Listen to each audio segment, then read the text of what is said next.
जय हिंद साथियों, कैसे हैं आप सभी। आई होप आप सभी अच्छे होंगे। दोस्तों, मैथ्स में हमारा टॉपिक चल रहा है रेशो और प्रोपोर्शन वाला। रेशो एंड प्रोपोर्शन का हमारा चैप्टर चल रहा है मैथ्स में। ठीक है, एक क्लास हमारी इसकी हो चुकी है और उसमें हमने बिल्कुल बेसिक से जानी थी चीज़ें। ठीक है, बेस हमने थोड़ा सा जाना था उसमें, और आज हम कुछ अच्छे सवाल जानेंगे। ठीक है, उससे थोड़े अपर लेवल के, तो आपको अच्छे सवाल लगेंगे ये। और आपका क्या है ना, इनसे भी बेस ही क्लियर होगा। तो आपका बेस क्लियर होना बहुत ज़्यादा जरूरी है। और जो भी आपके एसएससी वगैरह में क्वेश्चन पूछे गए हैं प्रीवियस ईयर में, उन्हीं क्वेश्चंस को मैं आपको प्रैक्टिस कराऊंगा आज। तो आप इस बात से बेफिक्र रहो कि प्रीवियस क्वेश्चंस नहीं करा रहा मैं। ठीक है, तो आज मैं आपको प्रीवियस क्वेश्चन ही कराऊंगा और आपको क्लियर भी होती चलेंगी चीज़ें कि हाँ, इस तरीके के सवाल मतलब कि सच में पूछे जाते हैं, है ना। बहुत इजी सवाल भी पूछा जाता है आपका रेशो प्रोपोर्शन से, और बहुत ज़्यादा टफ सवाल भी पूछ लिया जाता है। एसएससी सीजीएल हो, सीएचएसएल हो, ठीक है ना, तो कुछ भी लेवल आ सकता है। तो आज की क्लास शुरू करते हैं बिना किसी देरी के। लेकिन आपसे एक वही रिक्वेस्ट है कि अगर आपने अभी तक चैनल सब्सक्राइब नहीं किया है तो आप चैनल जरूर सब्सक्राइब करना दोस्तों। ठीक है, तो चलिए शुरू करते हैं आज की क्लास। देखो, पहला सवाल ही देखते हैं। जैसे कि हमने पीछे क्वेश्चंस कर चुके हैं, बेस तो हमने ज़्यादातर क्लियर कर ही लिया है अपना। तो आज हम सवाल ही करेंगे सीधे, और इनसे आपको जो भी फंडामेंटल या जो भी कॉन्सेप्ट होगा मैं सवाल के साथ ही आपको बताता भी चलूँगा। देखो, साइड में आपको एक सवाल दिख रहा होगा, और ये सवाल देख सकते हो आप एसएससी सीजीएल में पूछा गया है। ठीक है, एसएससी सीजीएल का सवाल है ये, और सवाल है दो संख्याएं 3:5 के अनुपात में हैं। यदि प्रत्येक में से 13 घटाया जाता है तो नई संख्या 10:21 के अनुपात में प्राप्त होती है।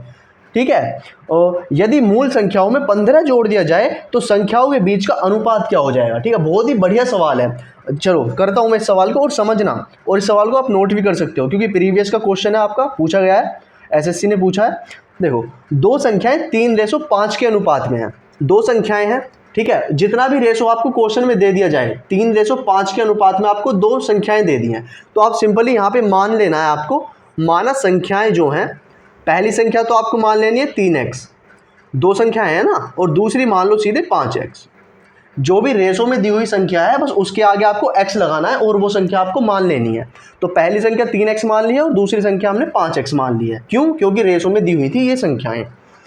ठीक है, अब आगे क्वेश्चन पढ़ो। अब क्वेश्चन है, यदि प्रत्येक संख्या में से 13 घटाया जाता है। अब देखो, ये दो संख्याएं हैं हमारी और इनमें से 13 घटाया गया है, तो दोनों में से 13 घटा दो। इसमें से 13 घटाना है और इसमें से 13 घटाना है, और घटाने के बाद नई संख्याओं का अनुपात। चलो पहले तो पहली संख्या ये वाली है 3x, इसमें से 13 घटाया गया है। ठीक है, और अनुपात में है दूसरी संख्या में से भी 13 घटाया गया है। और पहली संख्या 5x मान रखी है हमने, सॉरी दूसरी संख्या 5x है, तो दूसरी संख्या में से हमने 13 घटा दी और पहली संख्या में से भी 13 घटाया हुआ है। और इनका जो रिजल्ट आ रहा है क्वेश्चन के अकॉर्डिंग, वो आ रहा है 10:21 का। ये आपका मतलब रेशो बन रहा है इसके अकॉर्डिंग। तो आपसे अब देखो, अब यहाँ से आपको इस तरीके की कंडीशन मिल जाए कहीं भी, तो आपको सबसे पहले x की वैल्यू फाइंड करनी होती है। अब देखो, x की वैल्यू हम फाइंड करते हैं। देखो, x की वैल्यू कैसे फाइंड करोगे? जैसे ये रेशो का क्या मतलब होता है? रेशो का मतलब अपोन ही तो होता है, ये डिवाइड ही तो होता है एक तरीके से। देखो, 3x - 13 बटे में तो करेंगे इसको 5x - 13 बराबर ये 10/21 ही तो है। रेशो का मतलब बटे। ठीक है, अब देखो, अब इसकी क्या तिरछी गुणा कर दो आप सीधे सीधे, क्योंकि हमें x की वैल्यू फाइंड करनी है। तो मतलब तिरछी गुणा करोगे तो इसकी इधर करो गुणा, कितना हो जाएगा? 21 तिया 63x - 21 की जब आप 13 में गुणा करोगे तो 13 एकम 13 का 3 का हासिल लगा 1, 13 दूनी 26 और 1 27, 273 ये हो गया। अब बराबर में ले जाओ, अब इसकी इधर गुणा करनी है आपको, तो 5 की 10 में होगी तो 50x हो जाएगा ये, और माइनस में 13 की गुणा 10 में होगी तो 13 दूसाम 130 होगा। ठीक है, ये बन गया। ये चीज़ समझ में आई आपको? अब देखो, यहाँ से आपको क्या है, जो भी x की वैल्यू है, जैसे कि एक तो इसके साथ x है और एक इसके साथ x है, इनको तो एक जगह ले आओ, और जो बिना x की वैल्यू है उन्हें एक साइड ले जाओ। अभी 63 है तो इसके पास में 50 ले आओ, ये बराबर का साइन है। तो जब आप 50 को इस साइड लेके आओगे तो 63x, ये प्लस में है 50 इधर, जब इधर आ जाएगा तो ये माइनस में हो जाएगा -50x बराबर। तो यहाँ से x की वैल्यू आपको फाइंड करनी है, तो इनको सिंपली आप सिंपलीफिकेशन कर लो इनका। 13 में से 50 गए तो कितना बचा? 3, 1 13x, और इधर कितना बचा? 3, 4, 1, यही तो बचा। अब देखो, मैं यहाँ बताता हूँ थोड़ा सा आपको। अब इसको आप सोल्व करोगे तो ये सीधा सीधा कट रहा है, 13 एकम 13, 13 एकम 13, है ना। तो x की वैल्यू सीधी सीधे आपकी क्या आ गई है? 11। x की वैल्यू आपको अभी तक x की वैल्यू फाइंड हुई है 11। अब x की वैल्यू आप यहाँ पर रख दो, यहाँ पर रख दो और यहाँ पर रख दो। क्यों? क्योंकि हमें पहले नंबर्स फाइंड करने हैं कि वो संख्याएं क्या क्या थी। जब आपकी x की वैल्यू यहाँ आ गई है तो x की वैल्यू यहाँ पर पुट कर देनी है। तो पहली संख्या क्या है आपकी 3x, तो 3 गुना x की वैल्यू 11, तो 11 या 33। तो पहली संख्या तो आपकी 33 आ गई, ठीक है, क्लियर हुआ। और दूसरी संख्या क्या आ जाएगी, 5 गुना x की जगह x की वैल्यू रख दो 11 और 11 पंजे 55। तो पहली संख्या तो आपकी 33 है और दूसरी संख्या आपकी 55 है। क्वेश्चन में पूछा गया है यदि मूल संख्याओं में 15 जोड़ दिया जाए, मूल संख्याएं तो हमारी ये हैं और इन दोनों में अगर 15-15 जोड़ दिया जाए तो इन संख्याओं का अनुपात क्या होगा। तो इन दोनों में 15-15 जुड़वाया गया है, इसमें भी 15 जुड़वा दिया है आपसे और इसमें भी 15 जुड़वा दिया है। तो पहली संख्या क्या बन जाएगी, 33 में 15 जोड़ दोगे तो आप 5 3 8 और 3 और 1 4, 48 हो जाएगी पहली संख्या 15 जोड़ने के बाद, ठीक है। और ये कितनी हो जाएगी, 5 5 10, 5 और 1 6 और 1 5 5 10, 5 6 और 1 7, 70 हो जाएगी। 48 हो जाएगी पहली संख्या, दूसरी हो जाएगी 70 संख्या, कब, 15 जोड़ने के बाद। और इन दोनों का रेशो पूछा गया है आपसे, तो मैं रेशो यहाँ पर बना देता हूँ। देखो 48 रेशो 70 ये हो जाएगी। आंसर ये होना चाहिए, लेकिन ये चीज़ें तो कट रही हैं आपस में, तो इनको काट लो। किससे कट रहा है ये तो कट जाएगा, ये कट जाएगा आपका, पहले 2 से काट लो, चलो छोटा करते हैं। 24 दूनी 48 और 35 दूनी 70, तो 24 रेशो 35 और भी और कट नहीं रहे, तो बस यही आपका आंसर आ जाएगा। आंसर आपका ये होगा, ठीक है। आपको सबसे पहले क्या करना होता है कि आपको जो रेशो में दिया हुआ नंबर है, संख्याएं जो आपको रेशो में दी हुई हैं, सिंपली आप उन संख्याओं को x में मान लो। जैसे कि 3:5 दिया था तो हमने पहली संख्या 3x मानी, दूसरी संख्या हमने 5x मानी, है ना। उसके बाद क्या किया हमने, उसके बाद जो क्वेश्चन ने बोला था कि इनका जो इनमें से 13 माइनस करने के बाद ये रेशो बन रहा है, तो बस 13 इन संख्याओं में से हमने माइनस करके ये रेशो बना दिया। और यहाँ से हमने सिंपली ये सारा सिंपलीफिकेशन करने के बाद x की वैल्यू फाइंड कर ली, जो कि x की वैल्यू आपकी 11 आ गई थी। x की वैल्यू यहाँ पर 11 आ गई है ये रही। तो बस ये 11 वैल्यू हमने जो मेन संख्या है उनमें पुट कर दी, तो मेन संख्या आपकी 33 और 55 आ गई है। लेकिन क्वेश्चन में बोला गया है कि आपको 15 और ऐड करना है दोनों में, तो हमने दोनों संख्याओं में 15-15 ऐड कर दिया। और 15 ऐड करने के बाद आपकी 48 बन गई एक संख्या और दूसरी आपकी 70 बन गई है ना। और इन दोनों का रेशो ही तो पूछा है बस, तो इन दोनों का रेशो हमने निकाला है, तो 24 रेशो 35 आपका आंसर आ जाएगा, है ना। इंपॉर्टेंट सवाल है और अच्छा भी सवाल है, और प्रीवियस में पूछा भी गया है एसएससी के द्वारा। कब पूछा है, एसएससी सीजीएल में पूछा है ये। देखो नेक्स्ट क्वेश्चन दिख रहा होगा आपको साइड में, दो संख्याएं 3:4 के अनुपात में है, प्रत्येक में 30 बढ़ाने पर। अब दो संख्याएं दे दी हैं हमें, किस किस अनुपात में, 3 और 4 के रेशो में। बस आपको क्या करना, मान लो, माना जो पहली संख्या है उसको तो हमने मान लेना है 3x, और दूसरी संख्या को मान लो आप कितना, 4x, क्योंकि ये रेशो में संख्याएं दी हुई थी। जो संख्याएं रेशो में दी हुई हो उन्हें x में मान लो बस। अब पढ़ो आगे क्या है, प्रत्येक में 30 बढ़ाने पर, मतलब इसमें भी 30 बढ़ाया गया है और इसमें भी, तो 3x प्लस 30 किया है, और रेशो में फिर 4x में इसमें भी 30 किया है, और इनका रेशो बन जाता है कुछ, क्या रेशो बन गया है इनका, 9:10। 9:10 में आ जाती हैं संख्याएं। तो यहाँ से भी आपको सिंपली x की वैल्यू फाइंड करनी है। तो इसमें क्या करोगे आप, इसका मतलब बटे होता है तो इसे सिंपली बटे में लिख लो पहले, 3x प्लस 30 बटे ये 4x प्लस 30 बराबर 9/10, और इनको आप क्या तिरछी गुणा करनी है आपको, सिंपली कर दो। ये हो जाएगा 30, इधर करोगे तो 30x, और ये हो जाएगा 300 आ जाएगा, 9 चौक 36x, और इधर प्लस में 30 की गुणा 9 तिया 27, तो 270 ये हो गया। अब देखो, अब x की वैल्यू एक जगह ले आओ, एक x ये रहा, एक x ये रहा, और 300 ये रहा, 270 ये रहा, तो 300 में से 270 माइनस करोगे तो कितना आ जाएगा, 30 आ जाएगा, और ये x इधर पहुंचा दो तो 6x बन जाएगा। 36x में से आपके 30x जाएंगे तो 6x बचेगा, तो x की वैल्यू यहाँ से काट दोगे तो x की वैल्यू आपकी सिंपली 5 आ जाएगी। x की वैल्यू आपकी फाइंड हो जाएगी 5। समझ में आ गया, सिंपलीफिकेशन किया है यहाँ पे, और कुछ नहीं बड़ी चीज़ की है मैंने। x की वैल्यू 5 आ गई है। अब क्वेश्चन पढ़ो, क्वेश्चन क्या बोल रहा है, संख्याओं का योगफल पूछ लिया संख्याओं का, तो संख्याएं निकाल लो। जब x की वैल्यू 5 आ गई है तो इसमें x की वैल्यू फाइंड कर दो। तो पहली संख्या क्या हो जाएगी, 3 गुणा x की वैल्यू 5, तो 3 पंजे 15 हो गई, पहली संख्या हो गई आपकी 15। और दूसरी संख्या क्या हो जाएगी, 4 गुणा 5, 4 पंजे 20, दूसरी संख्या हो जाएगी आपकी 20। तो इनका आपसे योगफल पूछा गया है, योगफल ही तो पूछा है, तो योगफल क्या है, इसका और इसको योग कर दो बस। 15 और 20 को जब आप जोड़ दोगे, 15 और 20 का योगफल ही तो पूछा गया है, तो 5 2 और 1 3, 35 आपका आंसर आ जाएगा। आपका आंसर आ जाएगा 35। समझ आ गया? अब क्लियर हो गए होंगे सवाल आपको जो पहले भी समझाया था। और ये सवाल भी आपका आया हुआ है प्रीवियस में, कब पूछा गया है? CHSL में पूछा गया सवाल है। अब देखो नेक्स्ट क्वेश्चन देखो, जैसे कि और आपको क्लियर होंगी चीज़ें। ये भी आपको देख सकते हो सवाल कहाँ पूछा गया है, CAPFS में पूछा गया, मतलब SI में पूछा गया है। CPO की जो वैकेंसीज आती हैं उनमें ये सवाल आया हुआ है। देखो दो संख्याओं का अनुपात 3:5 के अनुपात में है, तो बस संख्याएं मान लो। पहली संख्या मान ली हमने 3x और दूसरी मान ली हमने संख्या 5x। ठीक है, इतनी हमने संख्याएं मान ली। अब क्या है, अब क्वेश्चन की बात मानेंगे। यदि पहली संख्या में 8 और दूसरी संख्या में 7 जोड़ा जाता है, ठीक है, तो पहली संख्या में तो 8 जोड़ दिया है और दूसरी संख्या में कितना, 7 जोड़ा जाता है। ठीक है, 7 जोड़ दिया, तो उनका जो रेशो है वो 2:3 में हो जाता है, 2:3 हो जाता है अनुपात। तो बस आपको तिर्यक गुणा करो, पहले तो इन्हें बटे में कर लो। 8/5x + 7 = 2/3। तिर्यक गुणा करोगे तो 3 × 9 x + 8 × 24, इधर हो जाएगा 5 दूनी 10x और 7 दूनी 14।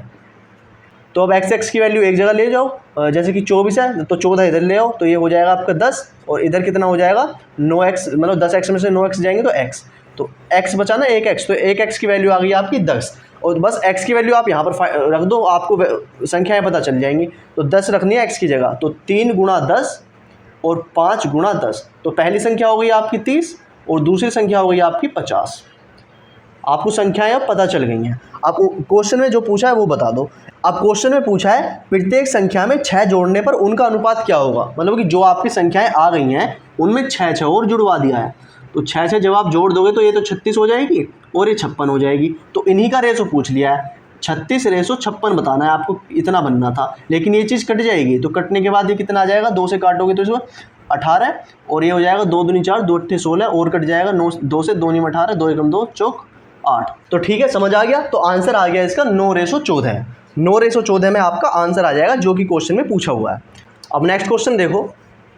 नेक्स्ट क्वेश्चन है आपका, यदि 8 और 20 का तृतीयानुपाती p है, मतलब मैंने ये बताया आपको, मतलब तृतीयानुपाती, चतुर्थानुपाती, मध्यानुपाती सभी चीज़ें बताई हैं। तो क्वेश्चन की बात मानते चलेंगे हम सीधे सीधे। तृतीयानुपात निकालने के लिए क्या आपको करने के लिए बताया था, मैंने ये बताया था b²/a, इससे आप तृतीयानुपाती निकालोगे। और आपको दी हुई है दो वैल्यू कि 8 और 20 का तृतीयानुपाती, 8 और 20 का तृतीयानुपाती मतलब थर्ड रेशो, इसको निकालने के लिए क्या करना है आपको, b² मतलब कि 20 का स्क्वायर, तो 400 हो जाएगा। और a का मीन्स 8, तो 8 × 5 = 40, तो 50 आ जाएगा। तृतीयानुपाती क्या आ जाएगा आपका, 50 आ गया तृतीयानुपात। तो अब अगली जो संख्याएं दी हुई हैं 3, 5 और 24, 3, 5 और 24, इन तीन संख्याओं का चतुर्थानुपाती निकालना है आपको, चतुर्थानुपात निकालना है। फोर्थ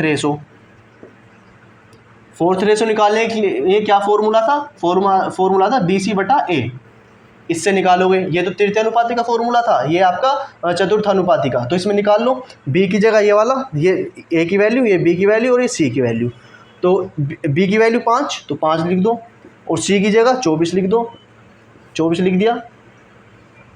और a की जगह आपको 3 लिखना है, तो 3 अट्ठे 24, 8 पंजे 40। ठीक है, तो आपका चतुर्थानुपात तो आ गया है 40 और तृतीयानुपात आ गया है आपका 50, दोनों चीज़ें आ गई 50 और 40। अब क्वेश्चन की बात मानेंगे। अब क्वेश्चन में एक कंडीशन दी हुई है कि आपको 2p + q का मान बताना है, ये बता दो क्या है। तो p क्या था, तो p का मतलब तृतीयानुपाती, ये p है, और चतुर्थानुपाती ये q है। तो p की वैल्यू तो आपकी 50 आई है और q की वैल्यू आपकी 40 आई है ना। ये p की वैल्यू है और ये q की वैल्यू है, समझ आ गई। अब इनकी वैल्यू रख देनी है आपको, बस p की जगह p रख दो, q की जगह q रख दो। तो रखो 2 × p की वैल्यू क्या है 50, तो 50 रख दो, फिर प्लस करना है यहाँ पे q क्या है 40, तो यहाँ 40 लिख दो। तो कितना आ जाएगा, 5 दूनी 10, 100 हो गया और ये 40, तो इनका क्या हो गया 140। 140 आपका आंसर हो जाएगा इस तरीके से। अब नेक्स्ट क्वेश्चन देखते हैं। नेक्स्ट क्वेश्चन है, दो संख्याओं का अनुपात 7:9 है, ठीक है, 7:9 में दिया हुआ है और उनके वर्गों का योगफल, ठीक है। पहले हम मान लेते हैं, माना जो दो संख्याएं हैं उनमें पहली संख्या, तो पहली और दूसरी संख्या हम क्या मानेंगे, जो रेशो में संख्याएं दी हुई हैं, एक 7 और एक 9, तो 7x मान लो इसको, इसको 9x मान लो, ठीक है। उसके बाद वर्गों का योगफल, तो इनके वर्गों का योगफल, पहले तो इसका वर्ग और योगफल है तो प्लस 9x का वर्ग, ये आपको दिया हुआ है। क्या दिया हुआ है? 8320, 8320 आपका ये दिया हुआ है योगफल। तो दोनों संख्याओं का योगफल ज्ञात करना है। तो पहले तो आपको सबसे पहले संख्याएं पता होनी चाहिए कि संख्याएं कौन कौन सी हैं। उनका तो फिर कुछ भी आप हमसे पूछ लो, हम बता देंगे। तो आप बस इसे सोल्व कर लो, आपकी x की वैल्यू फाइंड हो जाएगी। x की वैल्यू आप यहाँ पर रख दोगे सीधे सीधे, तो x की वैल्यू निकालो सबसे पहले तो इनका स्क्वायर करते चलो। तो 7 सत्ते 49, 49 स्क्वायर हो गया, ये तो 49 x स्क्वायर, और प्लस ये हो गया 9 निम 81 x ऐसे ही स्क्वायर इज इक्वल टू 8320, है ना। अब इन दोनों को आप ऐड कर दो, दोनों x में है वैल्यू x स्क्वायर, तो इनको ऐड करेंगे तो 0 हो जाएगा, 8 4 12 और एक 13 बराबर 8320। तो 0 से 0 खत्म ये वाली, और x square is equal to 832 बटे 13, 13 से काट लो, 13 से 78 और 5 13 चौका 52। तो इधर से स्क्वायर हटेगा, उधर वर्गमूल में पहुंच जाएगा 64। तो x की वैल्यू आपकी क्या आ जाएगी? 8, 78 64 होते हैं, 8 का ही तो स्क्वायर होता है 64। तो x की वैल्यू आपकी आ गई 8। x की वैल्यू जब आपकी 8 आ गई तो आप संख्याएं याद कर लो। तो बस x की वैल्यू यहाँ भी रख दो, यहाँ भी रख दो x की वैल्यू। तो 7 गुणा 8 करना है और 9 गुणा 8 करना है। 8 आपने बस x की वैल्यू रख दिया है। तो 8 सत्ते 56 और 8 निम 72। पहली संख्या आपकी ये है और दूसरी संख्या आपकी ये है। अब क्वेश्चन में क्या पूछा गया है? तो दोनों संख्याओं का योगफल बताना है। तो इन दोनों को ऐड ही तो करना है आपको, 56 और प्लस 72 ऐड कर दोगे तो आपका आंसर आ जाएगा 7 5 12, 128। 128 आपका आंसर आ गया। नेक्स्ट क्वेश्चन है, यदि p/3 q/5 और r/2 ये दिया हुआ है, तो आपको इस एक थोड़ा सा रेशो दे दिया है, इसका मान बताना है। तो ये भी MTS लेवल का सवाल है, इसको भी आप सीखो। मतलब कि p/3 है बराबर q/5 है बराबर, और मैंने आपको एक कंडीशन बताई थी इसके लिए पीछे, वो मैं बताऊंगा, आपको याद भी आ जाएगा 2। तो अगर आपको ऐसी कंडीशन दी हुई हो कि p/3 और बराबर q/4 या a/b कुछ भी ऐसा दिया हो, तो इसका मान क्या होता है कि जो आपके ऊपर वैल्यू और नीचे वैल्यू है तो एक दूसरे के बराबर ही तो होती है। मतलब कि p की वैल्यू 3 और q की वैल्यू 5 और r की वैल्यू 2 है यहाँ पर, मतलब उसी की वैल्यू नीचे उसकी दी हुई है। ठीक है, ये आपको ध्यान रखनी है चीज़। तो अब आपसे कुछ भी पूछ ले, आपको तो पता है कि p की वैल्यू 3 है, q की वैल्यू 5 है और r की वैल्यू 2 है ना। तो आपसे पूछा गया है, तो आप बताओ p + 2q + 3r रेशो है फिर p + q + r, इसकी वैल्यू आप बता दो कि क्या आएगी। रेशो बताना है आपको, तो बस आपको क्या वैल्यू पुट करते जानी है। बस p की जगह 3 रखना है और 2 और गुणा q की जगह 5 रखना है, ये 5 रख दिया, प्लस 3 और गुणा r की जगह 2 रखना है, 2 रख दिया। बस रेशो लगाओ यहाँ पर, ये पूरा एक पार्ट बन गया। और इधर रेशो लगाएंगे तो p की वैल्यू 3, q की वैल्यू 5 और r की वैल्यू 2, ये हो गया। कर दो आप, इसको सोल्व करना, बस सिंपलीफिकेशन करनी है अब तो आपको। 3 + 5 दूनी 10 और 3 दूनी 6, ये बन गया। और इधर 5 5 6 7 3 10 बन गया। तो ये कितना बन जाएगा? 10 6 16 3 19, 19 रेशो 10, 19 रेशो 10 ही आपका आंसर आ जाएगा। समझ आ गया आपको? MTS लेवल का सवाल था ये। तो नोट करना चाहते हो तो नोट कर लो। बाकी ये चीज़ मैंने आपको पीछे बताई थी कि अगर आपको ऐसी कंडीशन दी हुई हो तो इसका मतलब सीधे सीधे ये होता है कि p की वैल्यू 3 है, q की वैल्यू 5 है, r की वैल्यू 2 है। अगर कोई भी ऐसी कंडीशन हो, यहाँ पर p q r इसकी जगह ABCD दे दे, कुछ भी दे दे। समझ आई चीज़ ये वाली? अब नेक्स्ट क्वेश्चन देखो। नेक्स्ट क्वेश्चन दिया हुआ है आपका 162 रेशो x और फिर प्रोपोर्शन का साइन है। ठीक है, ये डबल रेशो का मतलब है प्रोपोर्शन, ये समानुपात बोलते हैं इसको करके। फिर है x रेशो 338, ये दिया हुआ है ना, ये दिया हुआ है। तो आपसे पूछ लिया कि x की वैल्यू बतानी है, x की वैल्यू बताओ कि क्या होगी, ये आपसे पूछ लिया गया है क्वेश्चन में। और क्वेश्चन भी आप देख सकते हो कि किस लेवल का क्वेश्चन है, MTS लेवल का क्वेश्चन है ये भी, है ना। तो MTS लेवल के क्वेश्चन भी आपको छोड़ने नहीं है, ये चीज़ भी आपको करके जानी है। और ये चीज़ मैंने आपको बताई थी, क्या बताई थी? जब आपको ऐसी कंडीशन दी हुई हो कि पहले तो एक रेशो दिया हो और दूसरा रेशो दिया हो और उन दोनों का बीच में प्रोपोर्शन का साइन हो, ठीक है, ये डबल रेशो का साइन हो, तो इसमें क्या होता है? इसमें होता है कि अंदर बाहर वाले की तो बाहर से गुणा होगी और अंदर वाले की अंदर से गुणा होगी, है ना। बाहर की बाहर से गुणा करनी है, अंदर वाले की अंदर से गुणा करनी है। अब देखो अंदर वाले के अंदर से गुणा करेंगे तो एक्स स्क्वायर हो जाएगा, एक्स गुणा एक्स करेंगे जब, और 162 को आपको गुणा करना है 338 से, है ना।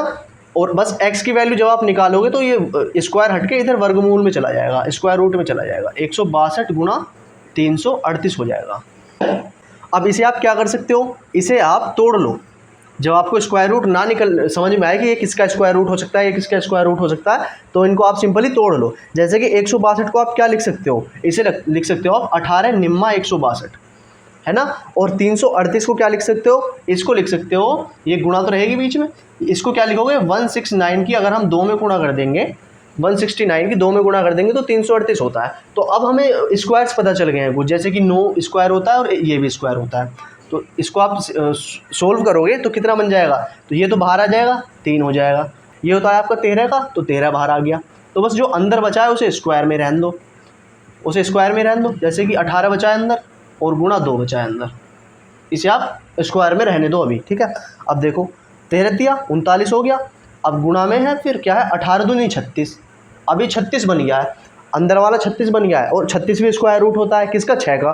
तो बस आप क्या करोगे 39 तो बाहर आ गया है हमारा, और इसका क्या होगा 36 का स्क्वायर रूट 6।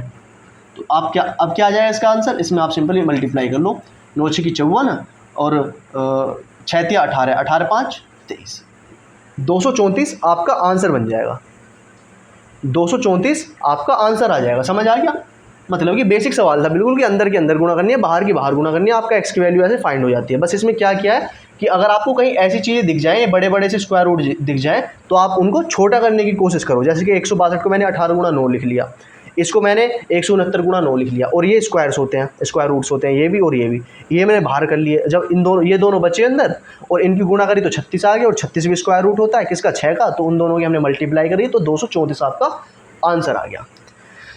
क्लियर हुआ ये सवाल आपको, ये सवाल आपको क्लियर हो गया होगा। अगर आपको नोट करना है तो आप नोट भी कर सकते हो, बाकी ये नोट करने की जरूरत नहीं है, बस ये वाला आपको मेथड याद रखना है, अंदर के अंदर गुणा बाहर की बाहर गुणा। नेक्स्ट क्वेश्चन हमारा कहता है दो संख्याएं 5:7 के अनुपात में है ना। पढ़ लेते हैं पहले क्वेश्चन। यदि पहली संख्या 20 है तो दूसरी संख्या आपको बतानी है। इसमें ज़्यादा कुछ करने की जरूरत ही नहीं है।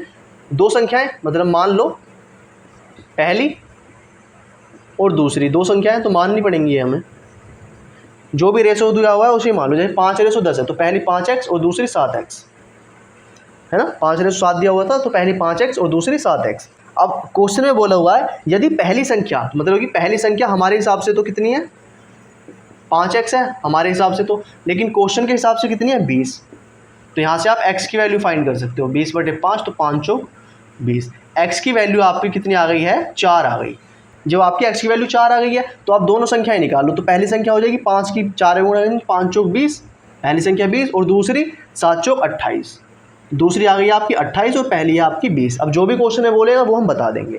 क्वेश्चन में बोला हुआ है तो दूसरी संख्या, बस दूसरी संख्या ही आपको बतानी थी, तो दूसरी संख्या 28 है, 28 ही हमारा आंसर हो जाएगा। सीधे सीधे 28 हमारा आंसर हो जाएगा। बहुत ही इजी क्वेश्चन है, लेकिन देखो ये क्वेश्चन किस में आया हुआ है, ये देखो ये एसएससी सीजीएल लेवल का क्वेश्चन है। ऐसे क्वेश्चन भी आ जाते हैं इतने इजी क्वेश्चन, लेकिन आपको सभी चीज़ें निकालनी तो आनी चाहिए, वो चाहे इजी हो चाहे टफ हो। आपको कुछ भी चीज़ टफ नहीं लगेगी अगर आपसे चीज़ें निकालनी आती होंगी। आपका बेस क्लियर होगा और अगर आपकी प्रैक्टिस अच्छी होगी तो आपको कोई भी सवाल टफ नहीं लगने वाला। अब नेक्स्ट क्वेश्चन देखते हैं, और ये सवाल भी आपका एसएससी सीजीएल लेवल का सवाल है, ठीक है, प्रीवियस एग्जाम में आपसे पूछा गया है। तो अब आपको यहाँ से क्या करना होगा, ए और बी की वैल्यू फाइंड करनी होगी। ए और बी की वैल्यू फाइंड कर लोगे तो आपसे सवाल में कुछ भी पूछे आप वो बता देना। आप बस क्या करते चलो, आप सिंपलीफिकेशन ही करते चलो, कुछ मत करो। जैसे कि इसको आप क्या लिख सकते हो, 10a³ + 4b³, ये रेशो में बटे में ले जाओ, 11a³ - 15b³ बराबर में कितना 7/5। यही तो लिख सकते हैं इसे। बस क्या करनी है, सीधे सीधे तिरछी गुणा कर दो, 5 की गुणा इधर ले जाओ तो 50 हो जाएगा, 50a³ यहाँ प्लस 5 चौक 20 b³, इधर कितना 7 की 11 में 77, 77a³ माइनस 15 सत्ते 105 b³। ठीक है, यही हो गया। अब ए की वैल्यू एक जगह ले आओ, जैसे एक ए ये रहा, एक ए ये रहा, तो इन दोनों को साथ रख लो और बी को एक साथ रख लो, बी ये रहा एक और एक बी ये रहा। तो क्या करना है हमें, यहाँ पर हमें 77 है तो 50 इधर ले जाओ, 50 इधर ले जाओ, 77 ए क्यूब, ये 50 इधर जाएगा तो माइनस का हो जाएगा, माइनस का 50 ए क्यूब, ठीक है। और इधर क्या करेंगे हम, प्लस वाली वैल्यू इधर ले लेते हैं, जैसे 20 बी क्यूब, अब ये माइनस में है तो इधर आगे प्लस में हो जाएगा, प्लस 105 बी क्यूब। समझ आई चीज़, ये चीज़ क्लियर हुई। मतलब कि ए को एक जगह ले गए हम, बी को एक जगह ले गए हैं, बस इतना किया है। अब देख लो अब क्या होगा, अब 20 को और 105 को ऐड करोगे तो कितना बन जाएगा, ये हो जाएगा 125 बी क्यूब। और इधर कितना हो जाएगा, 77 में से आप ये 50 घटाओ तो ये 7, और 7 में से 5 गए 2, ये हो गया 27 ए क्यूब। ए क्यूब इधर रहने दो और बटे में इधर ये बी क्यूब हो जाएगा, इसे इधर लाएंगे तो, और ये हो जाएगा आपका 125 और ये बटे में हो जाएगा 27। मतलब ये चीज़ समझ में आई। मतलब कि एक ए इधर है, इधर हमने बी की वैल्यू इधर ले गए हम तो ये बटे में पहुंच जाएगा। अब ये 125 तो है ही इधर, और 27 को हम इधर ले आएंगे तो ये हो जाएगा कितना, 27 बटे में। बस अब देख लो, अब 125 यहाँ पे क्यूब है और यहाँ पर भी क्यूब है। आप जब क्यूब हटाओगे यहाँ से, तो क्यूब हटाओगे तो यहाँ पर क्यूब रूट भी तो करना पड़ेगा आपको। जैसे कि 125 क्यूब रूट होता है किसका, ये 5 का क्यूब रूट है, 5 पंजे 25 पंजे 125, और 27 किसका है, 3 का, 3 3 होती है 27। तो ए और बी की वैल्यू क्या आ गई है आपकी, ए की वैल्यू 5 आ गई है और बी की वैल्यू आपकी 3 आ गई है।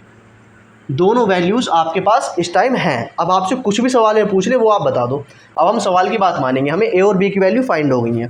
सवाल में बोला गया है तो हमें 3a plus 5b ratio 9a